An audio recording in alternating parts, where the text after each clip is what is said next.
Dimitri Karas is with Ares Armor, recently raided by the ATF. They had a restraining order against the ATF before the DOJ. This is really insane. I mean, this is like a dangerous legal precedent. I hope it doesn't become that. But the Department of Justice, the Department of Injustice, pressured the judge. Like, hello, separation of powers, administrative versus legislative versus judiciary. No. So then after that, because it was reversed, the ATF raided their business. So Dimitri, I'm just, I don't even know what to say. What do people need to know about this story first and how this developed?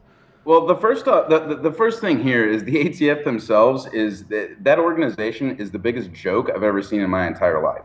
They operate completely outside of any sort of law that could even be fathomed to exist. Not only are they, operating outside of the law, they feel that it's necessary for them to essentially create their own laws and create their own interpretations of the laws, and then go ahead and go out and enforce that interpretation without having any legal precedent to do so. Not only that, and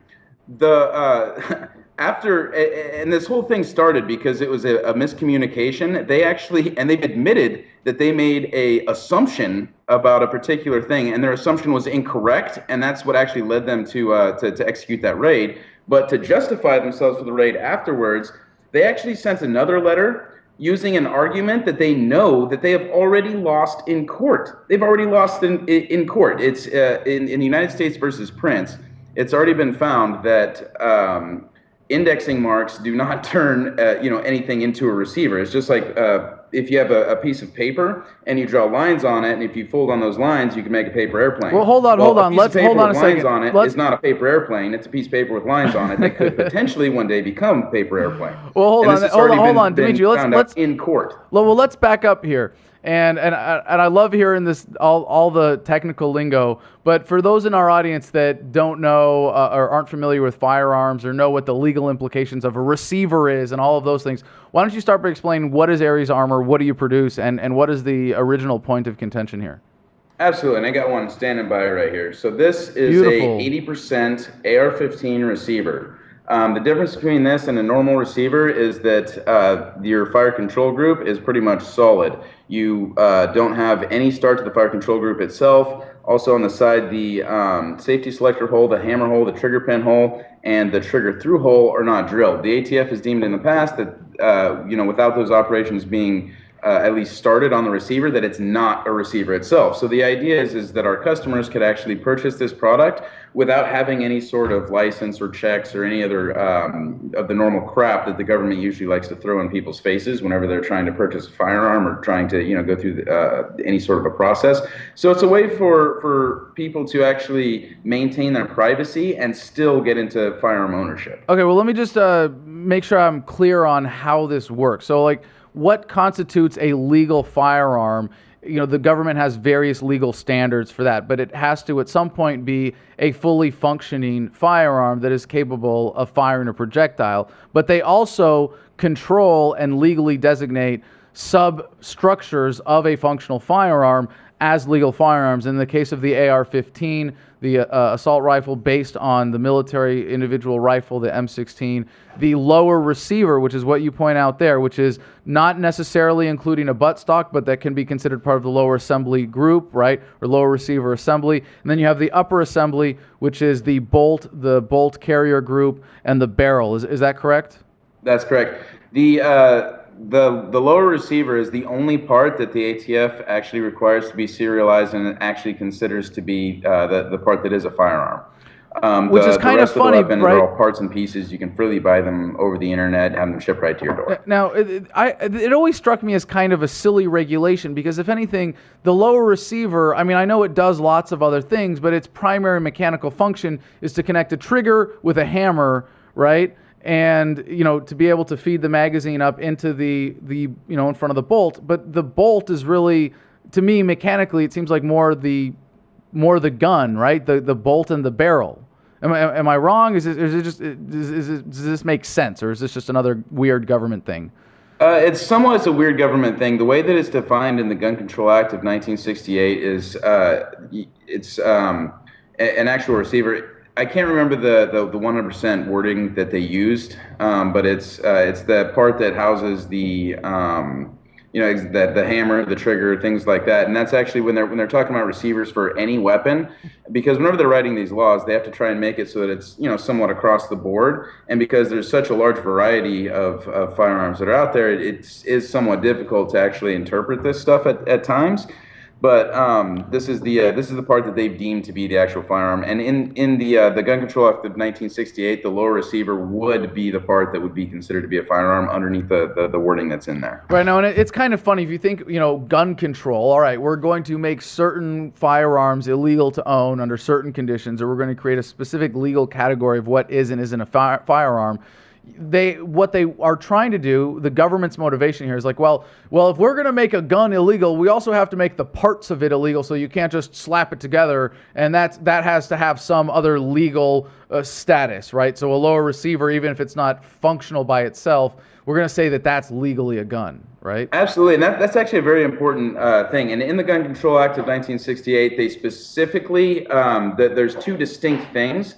One is, a firearm and a frame or receiver are actually completely separated things. And the wording that they use in there is, there's a phrase, readily converted.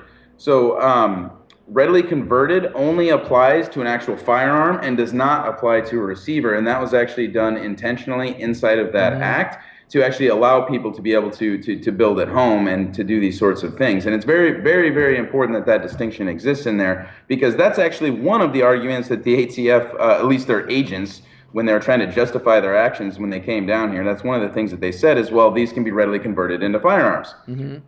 Sorry, bud, these can be readily converted into receivers. And readily is also not even really the right word. It takes a pretty good amount of work to even convert them into receivers. I mean, you got to start drilling. Receiver, you got to be drilling the plastic. readily converted phrase does not apply to that in your own law. So again, you're wrong on that count too. Well, regardless, there's been a legal precedent of what is readily convertible or assemblable, and if you have to bring in power tools and it's an hours-long process, that's not slapping some pieces together and bolting them together.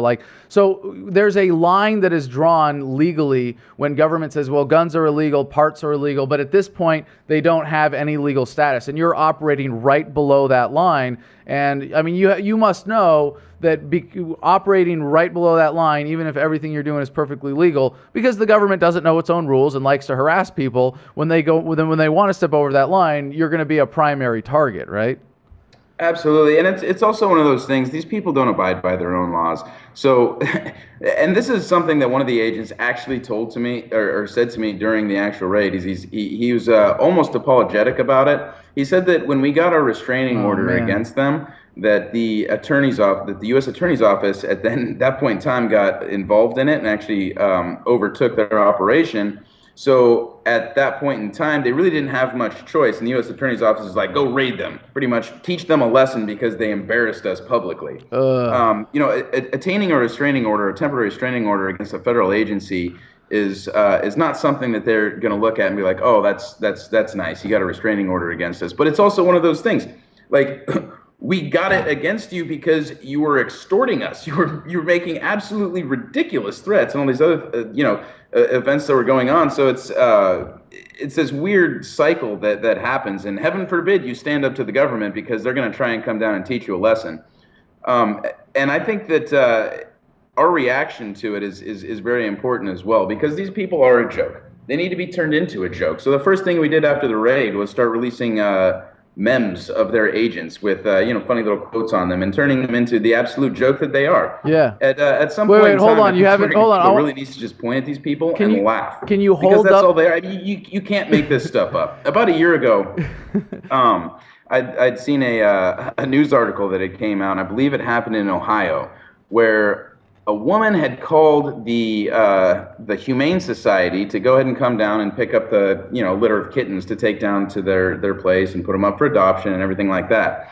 The officer, who is titled a humane officer, shows up at her house and shoots the kittens in front of her screaming children, pulls out a gun and kills five kittens. Yeah, we know the story. Tells the kids that the kittens are going to kitty heaven. And this is just an example of what happens when you ask the government to come by and help you with anything.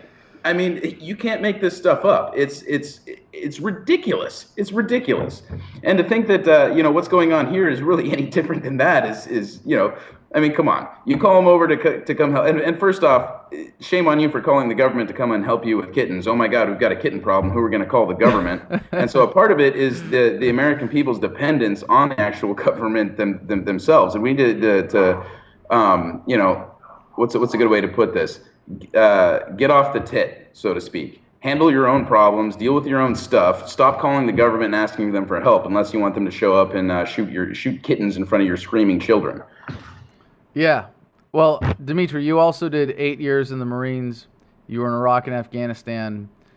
Gotta be pretty disappointing to come home to all of this. Well, and that's, you've got a very similar history yourself, Adam, and that's the thing. And a lot of Marines that I talk to, and I've noticed this almost across the board. People who spent time in the Marine Corps, actually went out and served their country, or whether it was in the Army, whatever it was. You come back and you start to realize that the people in Iraq have more civil liberties and freedoms than you do in your own country.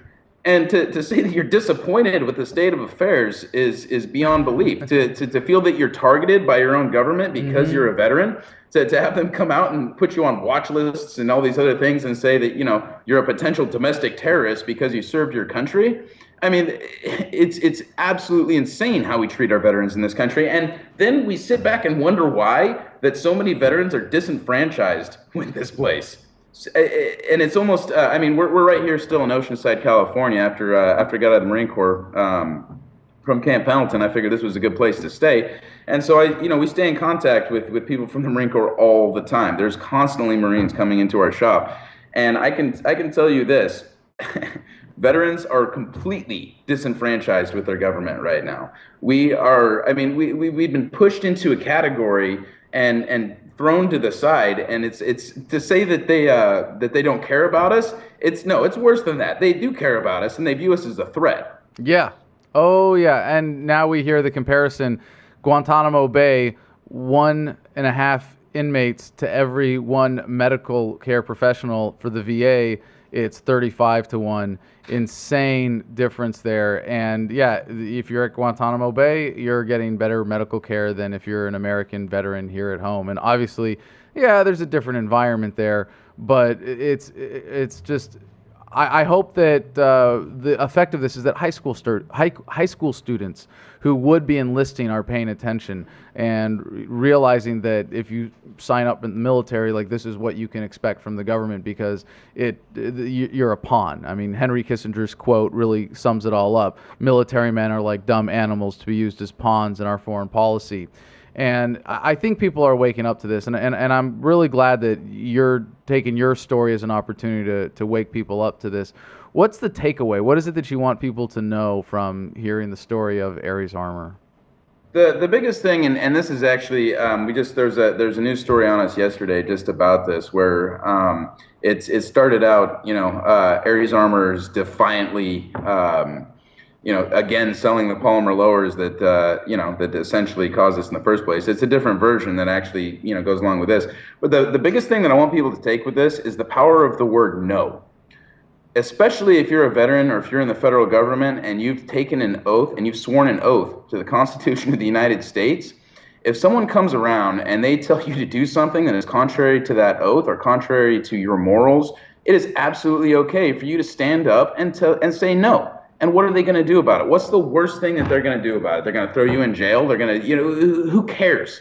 I would rather live the rest of my life in jail and stand true to my oath and actually stand up and say no to these people than to sit on my knees and beg them for every little piece of freedom that I can get. That is not what we fought for. And you being a combat veteran yourself, I mean, you sit there and you think back to what you did when you were in these other countries and what you looked at and what you saw and the experiences that you had and the lives that were lost. And to come back to our own country and to allow those sacrifices, especially, we're just passing Memorial Day weekend here, to allow those sacrifices to be mooted by a tyrannical government who wants to control every aspect of your life is sinful. And it is your duty to stand up to these people and say no. And when they come by, turn them into a joke, because that's exactly what they are.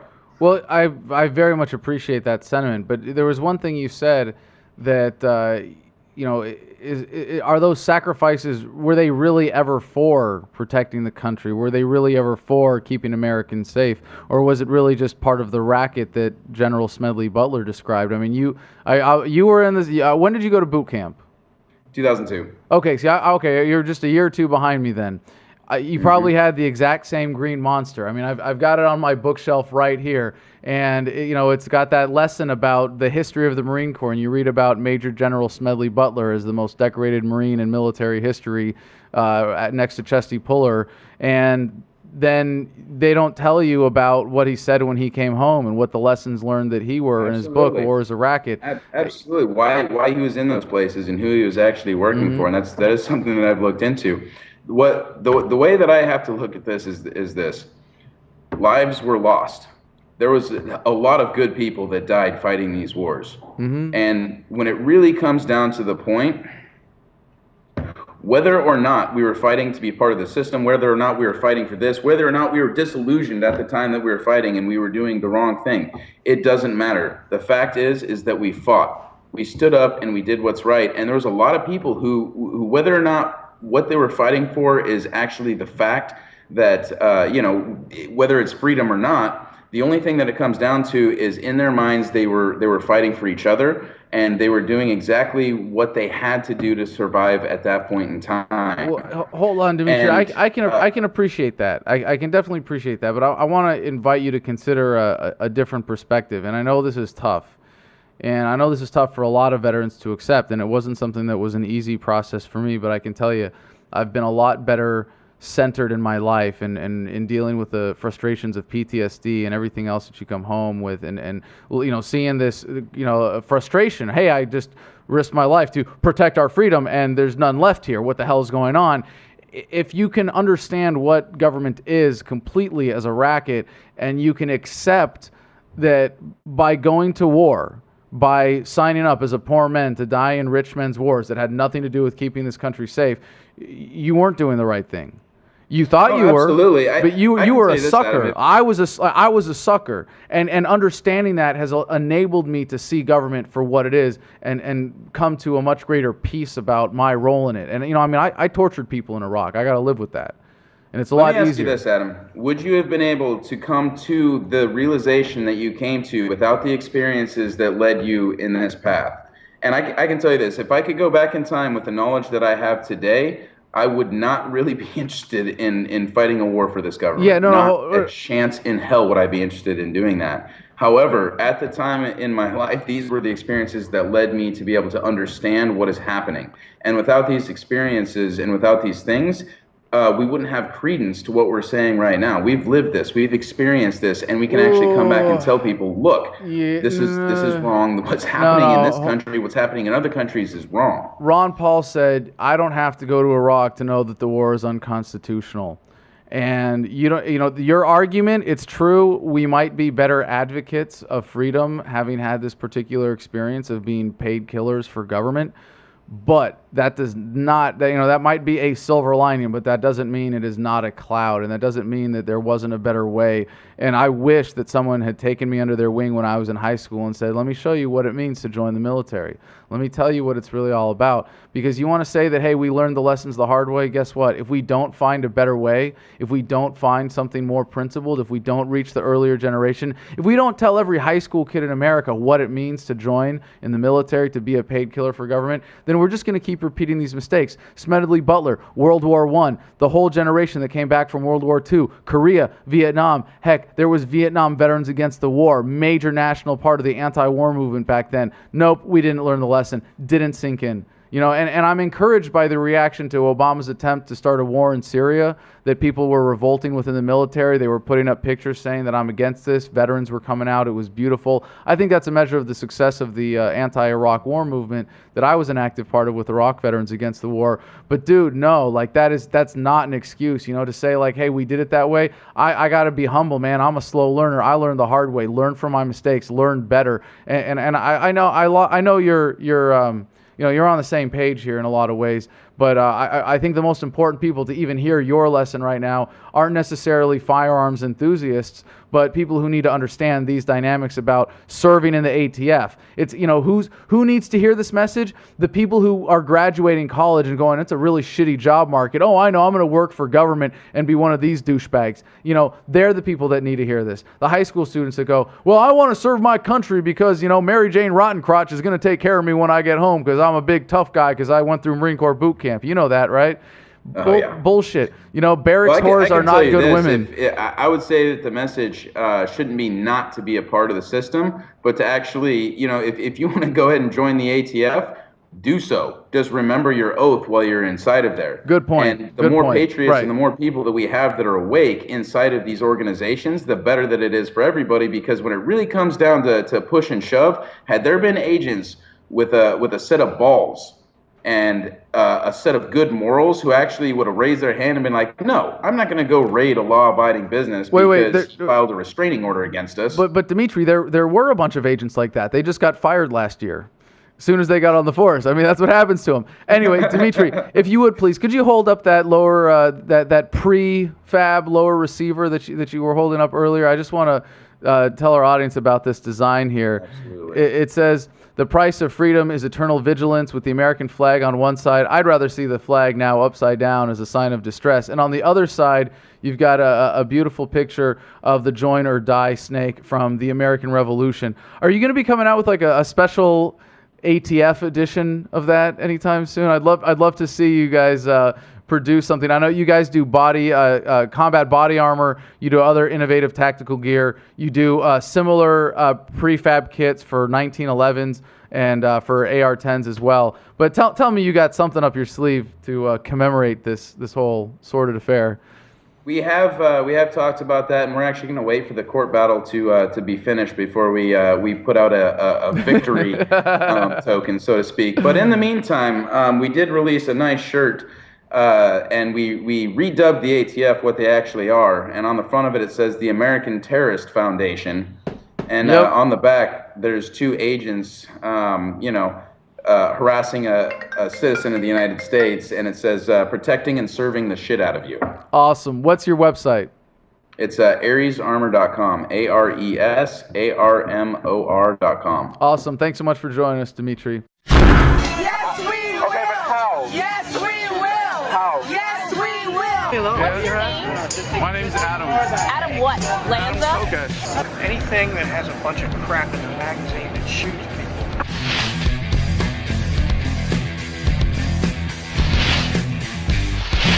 Outside of any sort of law that could even be fathomed to exist. Not only are they, operating outside of the law, they feel that it's necessary for them to essentially create their own laws and create their own interpretations of the laws, and then go ahead and go out and enforce that interpretation without having any legal precedent to do so. Not only that, and this whole thing started because it was a miscommunication. They've admitted that they made a assumption about a particular thing, and their assumption was incorrect, and that's what actually led them to execute that raid. But to justify themselves for the raid afterwards, they actually sent another letter using an argument that they know that they have already lost in court. They've already lost in court. It's in the United States versus Prince.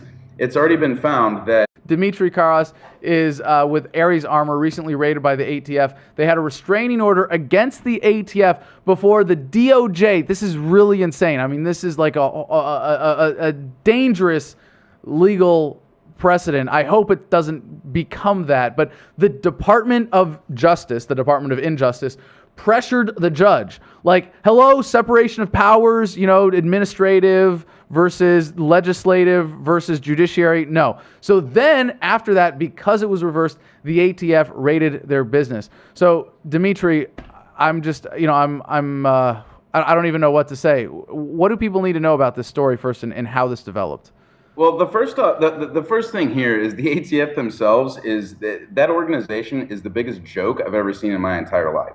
They operate completely. You don't have any start to the fire control group itself. Also on the side, the safety selector hole, the hammer hole, the trigger pin hole, and the trigger through hole are not drilled. The ATF has deemed in the past that without those operations being at least started on the receiver, that it's not a receiver itself. So the idea is that our customers could actually purchase this product without having any sort of license or checks or any other of the normal crap that the government usually likes to throw in people's faces whenever they're trying to purchase a firearm or trying to go through any sort of a process. So it's a way for people to actually maintain their privacy and still get into firearm ownership. Okay, well, let me just make sure I'm clear on how this works. So, like, what constitutes a legal firearm? The government has various legal standards for that, but it has to at some point be a fully functioning. Indexing marks do not turn anything into a receiver. It's just like if you have a piece of paper and you draw lines on it, and if you fold on those lines, you can make a paper airplane. Well, hold on. Let's hold on a second. Lines on it is not a paper airplane. It's a piece of paper with lines on it that could potentially one day become a paper airplane. Well, hold on, Dimitri. Let's in court. Well, let's back up here. And I love hearing this all the technical lingo. But for those in our audience that don't know or aren't familiar with firearms or know what the legal implications of a receiver is and all of those things, why don't you start by explaining what is Ares Armor, what do you produce, and what is the original point of contention here?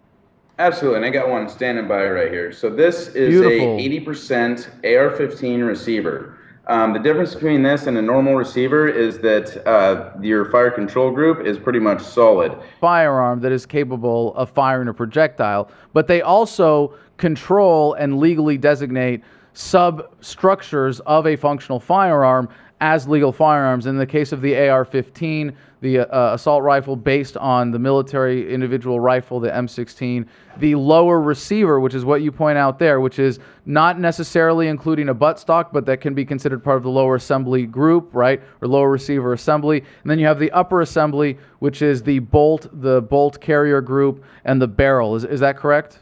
That's correct. The lower receiver is the only part that the ATF actually requires to be serialized and actually considers to be the part that is a firearm. Which is kind of funny, right? They're all parts and pieces. You can freely buy them over the internet, have them shipped right to your door. Now,